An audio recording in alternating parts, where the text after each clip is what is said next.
Hello, I'm Morris Kochanski, Wilderness Living Skills and Survival Instructor for the Boreal Forest. My little mini presentation here is going to be on ticks. The ticks have become much more prevalent in this part of the country, according to my experience. 5 years ago, I never found a tick in the region, except for very specific places, maybe 100 or more kilometers from here. And 2 or 3 years ago they appeared on my property. So either with your weather change or whatever. Now generally, in my experience, when you get a tick on you, you have a problem of removing it. Of all the attempts that I have seen, some people will try to use heat up the blade of a knife and then touch the tick with it. Some people use a glowing cigarette. Other people will just take a pair of tweezers and try to remove the tick that way. Well, you can remove the tick in a variety of ways, but some better and some worse. But the one thing that I find that's a peculiar phenomenon when you're dealing with the human race is that when you tell people to remove a tick, you've got to turn it as if to unscrew it. And I found some very strong mental resistance to that, because people can't believe that an insect will screw itself into your anchor itself into your skin. Well, it's not that. The tick has a insertion device that generally comes into 3 parts. And it's hard maybe to illustrate the parts. And they're closed, and when the tick presses in or works its way into your skin to anchor itself, it spreads these in a certain way that you find that by spreading it, that's how they anchor. And if they have enough time, then they will also put a glue around the wound.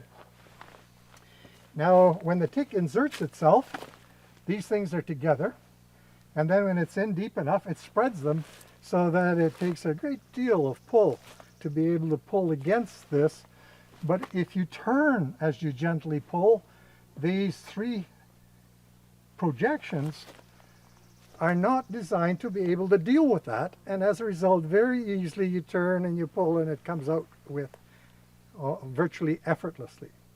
That's the issue. There isn't a corkscrew type thing on the end of the creature's beak there. It's this mechanism, and that's why turning is important.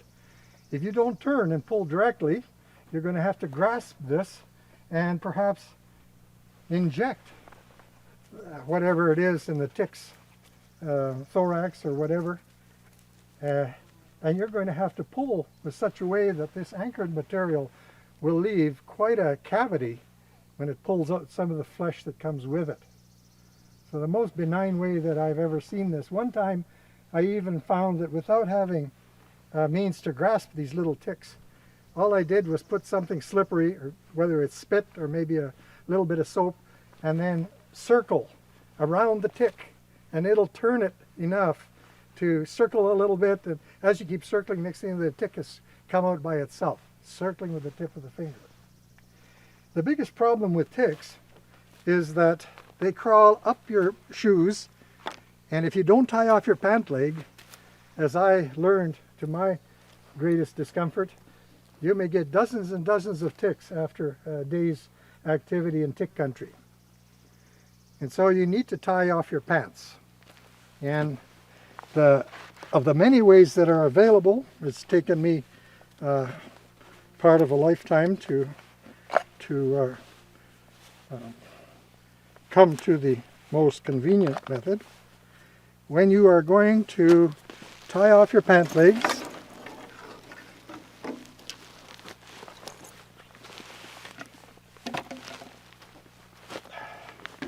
you may use a cone or something, but what you do is you lump up your pants at the back, not the front. It seems that when you lump things up, that the flexing of your knees and so on doesn't disturb this effect, so you tie it snugly. Of course, your boots could be higher. And usually I might use a slip knot, which is the overhand slipped, and put my pants in there to lump up. Now you might choose not to bother with this by simply tying, but I do that first, and then I go around up front where I can see, and I snug this. If I had low shoes like this, I'd put my socks on top of my pants, perhaps,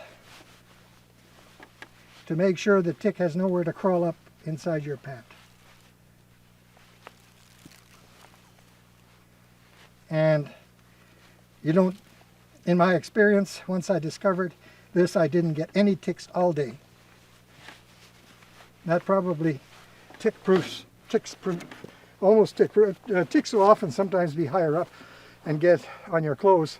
Probably crawl up the outside of your body, get to your collar, and then find a patch of skin. And ticks seem to have a preference. The ticks that I experienced great amounts in Minnesota were always attaching here. The deer tick, or whatever they call, they're rather small, but they attached here. And the ticks in western Alberta and the foothills, they seem to attach on the shoulder blades more than anywhere else. But they'll attach almost anywhere in your body. But basically, those are things that simply tie off your pant legs when you see there are a lot of ticks. Don't lay around in the grass that much, or lay down and sit in the sun during tick season unless there is no vegetation. The other thing I find in a lot of the country is that you have big spruce trees where the branches reach out a great deal, and the organic material that's on the ground underneath that spruce tree, which is quite protected, that can have a lot of ticks in it too. The ticks like that environment where they can stay dry and cozy and all that build up of pine cones and so on. But good luck in tick country.